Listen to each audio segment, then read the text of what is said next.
So as I've demonstrated, when you want to find out about the local system information, you go into the Nsight system info and you get to find out everything about the locally installed GPU or the GPU that's installed on a machine that you're debugging on. However, sometimes you need to get this information at runtime, meaning that you need your application to be able to query these parameters as opposed to them being given to you through this nice interface. So let's take a look at the way this is done. I'm going to make another project and I'll call this device query.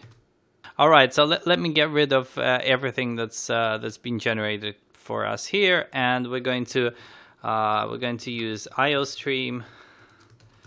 I'm going to use namespace std. Okay, and now what I'm going to do is I'm going to show how to actually query device parameters. So the first thing you want to find out is how many devices you actually have. And for that, we use a function called CUDA get device count. So CUDA get device count. This gets you the number of devices that you've got installed. And then you can enumerate, so you can go through each of these devices, and to get information about a particular device, you fill a particular structure called CUDA device prop. So let's make one CUDA device prop, like so, and then we just make a for loop. So for I going from 0 to however many devices we actually have.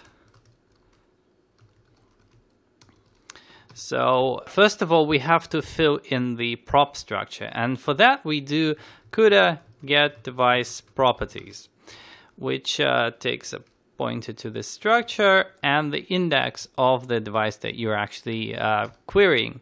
So you have some info, and let's print some of it out. So first of all, I'm going to start with the simple things like print the device index and its name as well, and that would be prop.name, like so. Okay, now there's lots of information in CUDA device prop. I'm going to just print some of it, so let's get the compute capability. So compute capability is going to be prop.major, then a dot, then prop.minor, and then an end line. What else do we want to get? Well, let's try getting the maximum grid and block dimensions. So maximum grid dimensions, and we're going to say prop.max grid size. That's actually an array of 3 values. You can see here it's an int array with 3 values, so we'll get the value at 0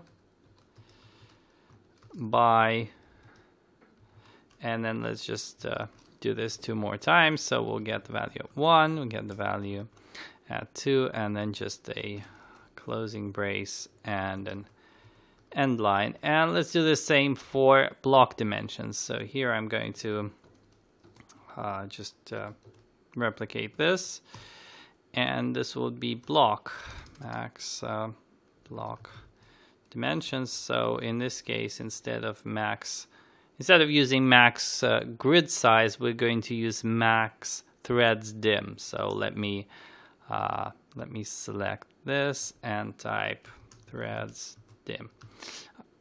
Okay, let me just add a